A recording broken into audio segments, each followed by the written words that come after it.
Listen, I know this is right after the wedding, but I'm going to live separately. I've thought about this a lot today, and I think it would be the best option for you and I for a little while.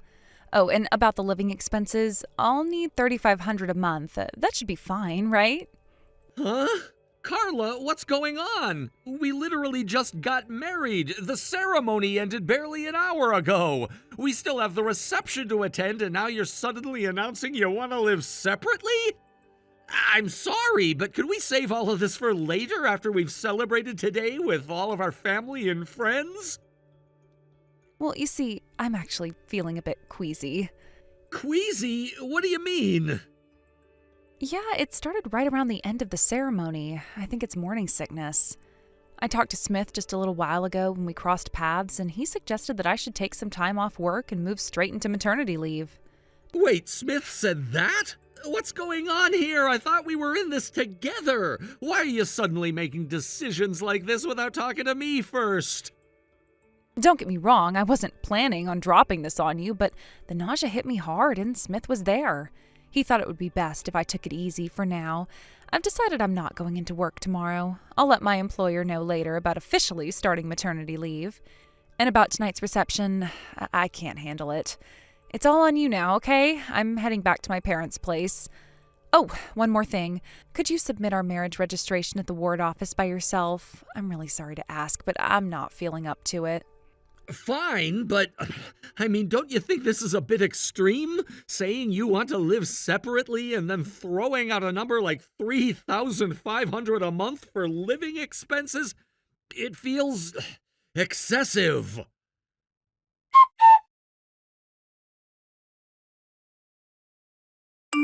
Matt, I heard something. Did you get transferred to the Michigan branch? Wait, who told you that? Well, I got a message from a coworker I'm close to. They were worried and reached out to let me know. That's odd. I just got the transfer order an hour ago. I haven't even told anyone outside the company yet. I was planning to tell you first. Oh, I guess my coworker got word somehow and wanted to check in on me. I'm sorry if it seemed like I jumped the gun. All right. Anyway, yeah, it's true. I've been reassigned. And I'll admit the timing is something else. It's almost like the universe knew we'd end up living apart the moment we got married. What do you mean by that? Come on, Carla, think about it. We rushed the wedding because we found out you were pregnant, right? Then, as soon as the ceremony ends, you announce you're feeling sick and head back to your parents' house to start maternity leave. Now, the day after, I get this transfer order. I can't imagine bringing my pregnant wife along for such a big move. That'd be too much strain on you physically and emotionally. And so I have no choice but to go alone, leaving us in this awkward, separated state. Well, that's one way to look at it. I hadn't thought of it like that. Yeah, it's just something I've been mulling over. But hey, it's not like I have a choice. When Smith personally asks me to step up because no one else can handle this, what am I supposed to do? I had to agree. That makes sense. If even Smith is asking you directly, there's no way you could have refused. He's next in line to be the company president, after all. Exactly. Anyway, about our current apartment, I think we need to terminate the lease and move out. Huh? Why? Well, think about it. I'm relocating to Michigan, and you're staying at your parents' place. Neither of us is going to be living here, right?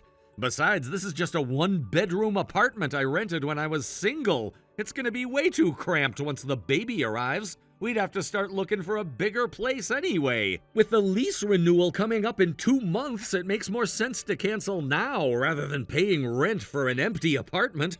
Once we're ready to live together again, we can look for something more suitable. Yeah, you're right. That makes sense. Plus, I'll need to rent a new place in Michigan for the time being. It'd be more practical to bring the stuff from this apartment with me. Got it. That's reasonable. All right, then. I'll start the process of ending the lease and packing up. Okay, thanks, Matt.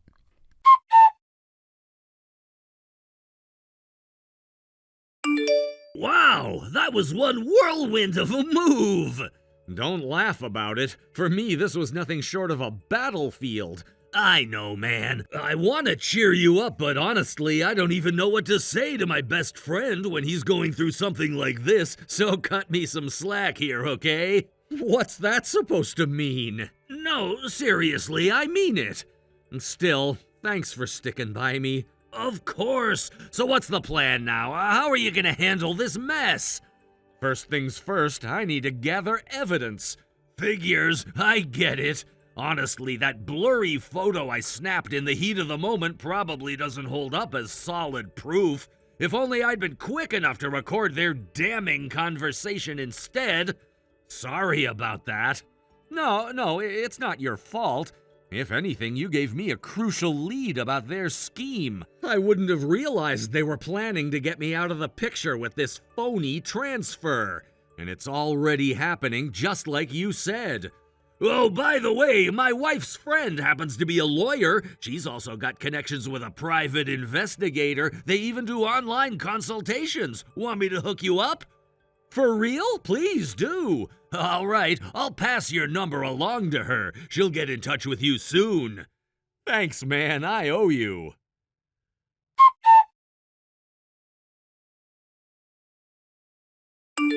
Hey, Matt, it's about time you sent over that $3,500 for living expenses. I really need it. Wait, you were serious about that? What? Are you seriously telling me you're not planning to send it? Well, I figured I'd cover the basics like groceries or other essential costs since you're staying at your parents' place. But $3,500, that's a bit much. Come on, hurry up and transfer the money. I need it for maternity and baby supplies. These things add up, you know. Not to downplay it, but when my sister was expecting, she didn't spend anywhere near that much. What? Also, $3,500 is almost my entire paycheck. If I send you that, I won't have enough to live on myself. What are you talking about? Don't you have another source of income from stock investments? Stock investments? Where'd you get that idea? I overheard you talking in the company cafeteria with your coworkers. They said you're making $10,000 a month from stock investments. Oh, that. Yeah, I think there's been a misunderstanding. That wasn't about me. Huh? What do you mean? It was just a casual conversation. One of my coworkers mentioned his sister, who happens to be a scenario writer for a game app. She was working on a story about a character who's into stock investments and makes $10,000 a month. From there, the conversation shifted to a relative of mine who got lucky with stocks once, made $10,000 in a month, got overconfident, and then lost everything on a risky bet. It was just small talk about how unpredictable the stock market can be. None of it had anything to do with me personally. Wait, so you don't have any income besides your salary? That's right. Honestly, I don't have the temperament for stock trading anyway. It's way too stressful for me. Seriously? What the hell? I see now. So you picked me as your fake marriage partner because you thought I was loaded. What? Fake marriage? What are you talking about? You'll find out tomorrow. I got some business to take care of now. Later.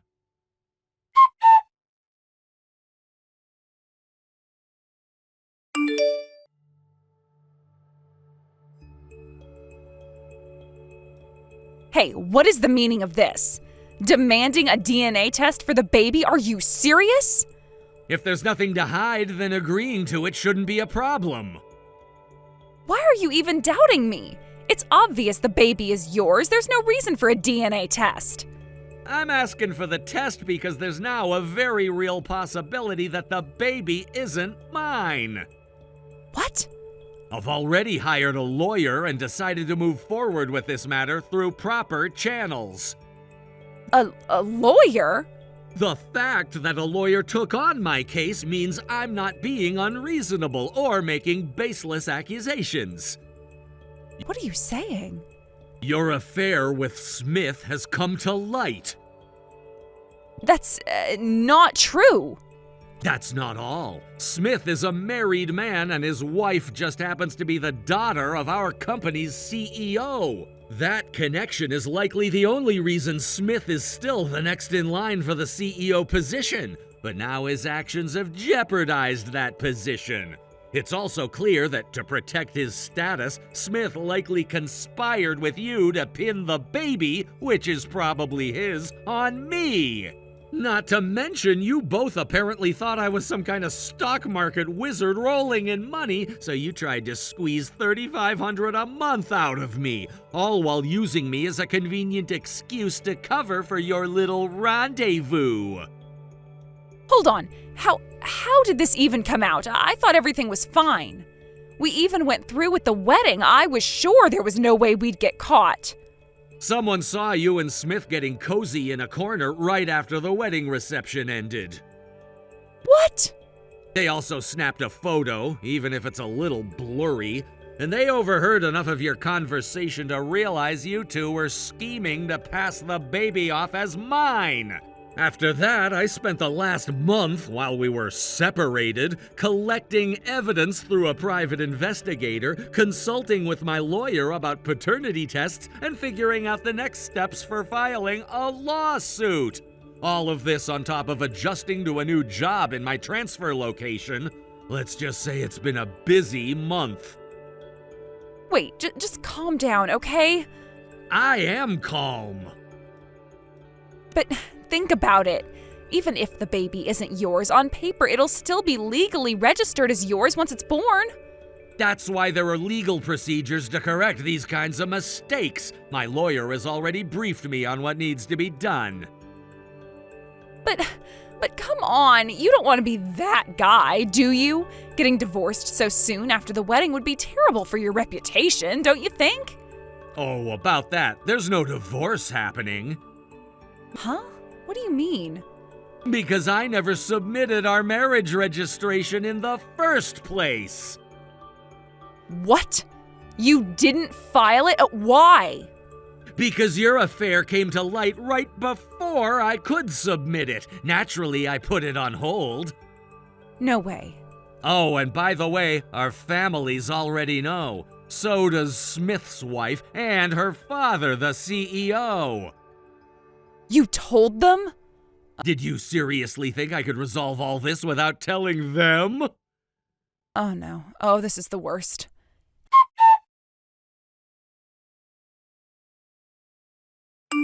Hey, Matt, could you lend me some money? Wow, you actually had the nerve to message me. Guess I forgot to block you after leaving everything to my lawyer. Oops, my bad. Wait, don't block me yet. What do you want? Will, Smith and I...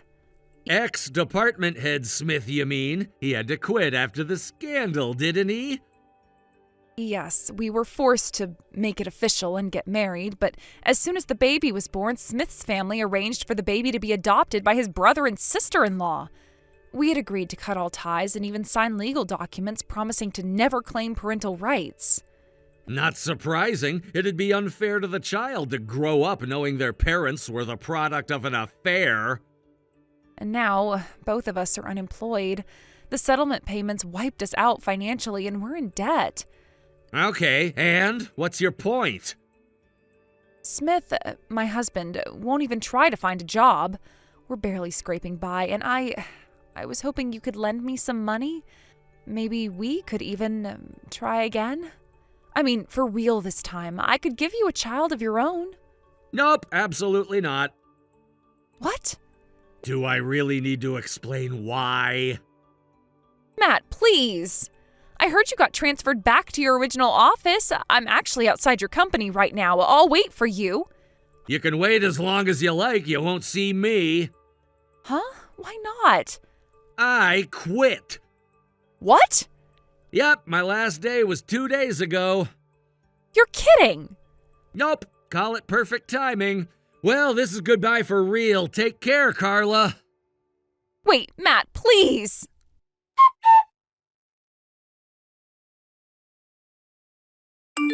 At this point, it seemed that Carla had been lingering in front of the company for over an hour, walking back and forth, seemingly lost in her own thoughts.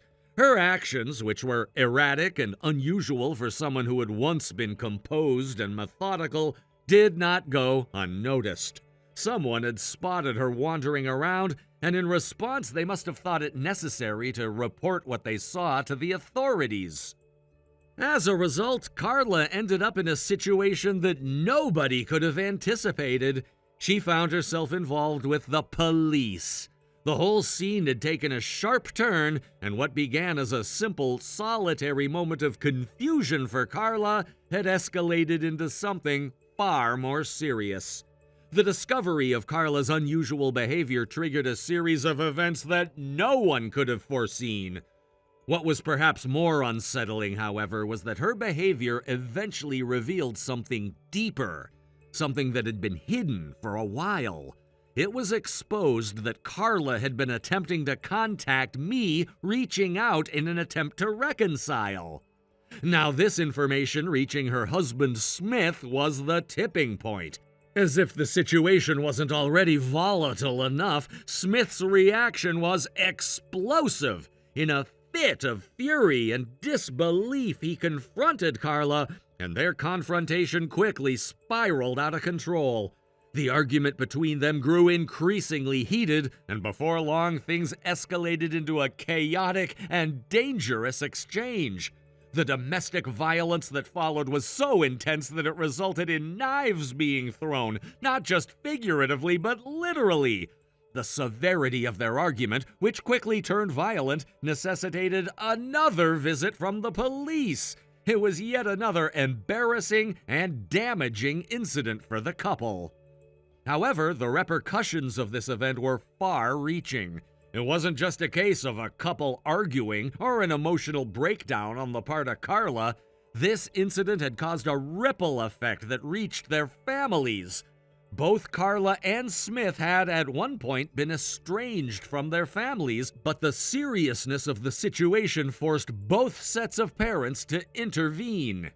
In a rare moment of reconciliation, the two families decided to sit down and have a serious discussion about the future of the couple. Despite the tremendous tension between Carla and Smith, the decision was made that they were not going to get a divorce immediately.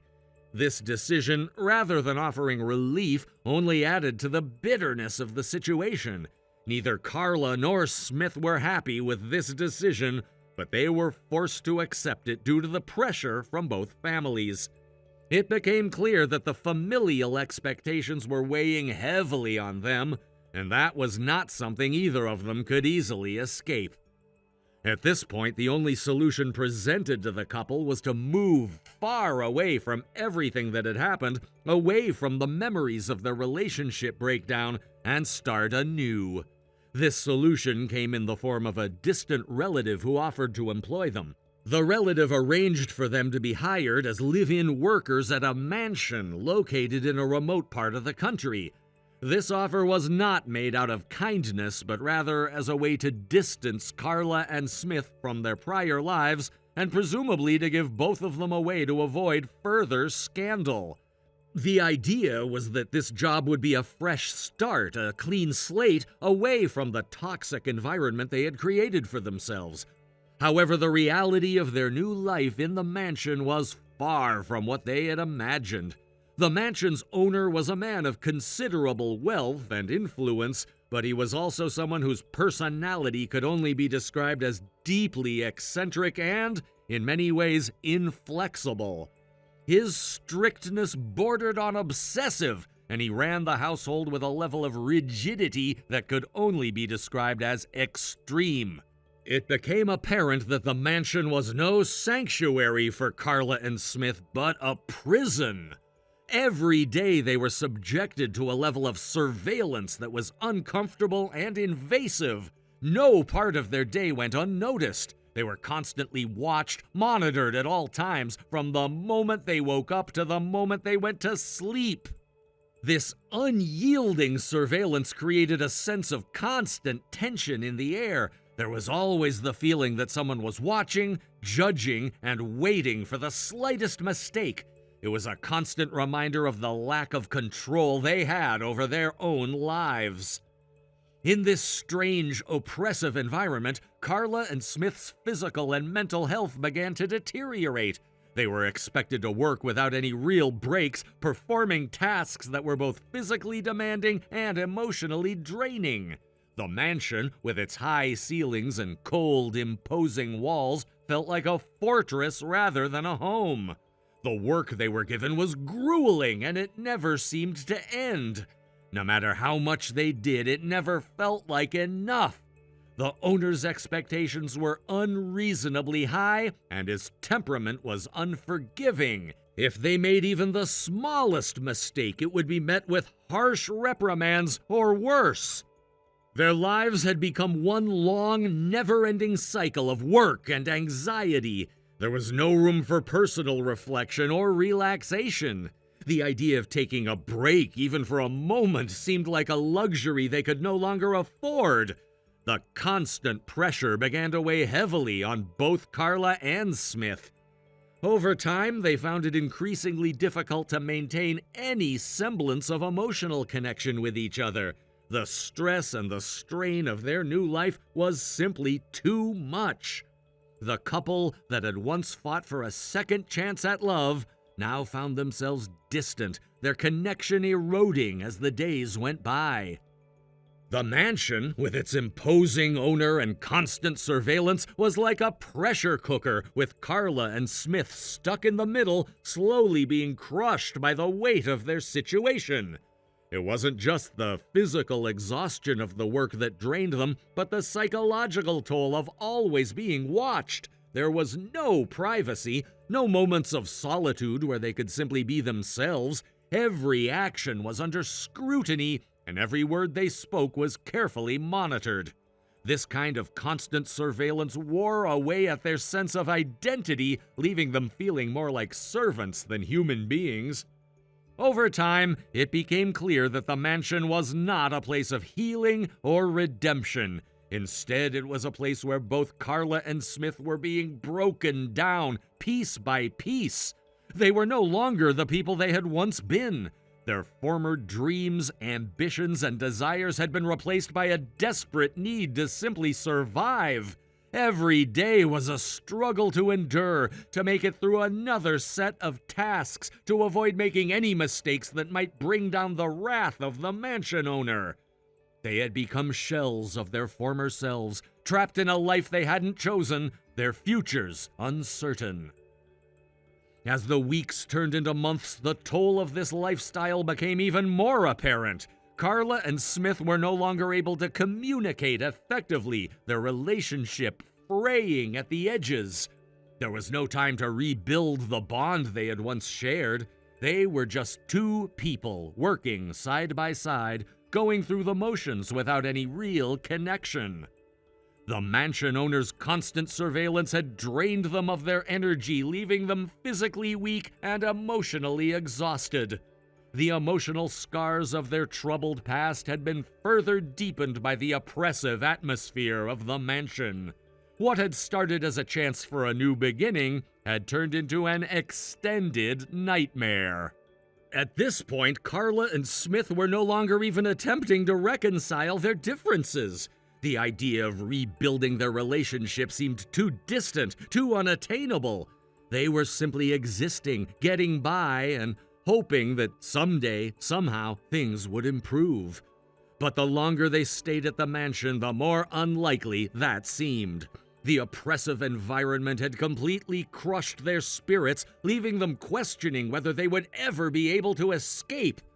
The dream of a fresh start had turned into a reality far darker than they had ever imagined.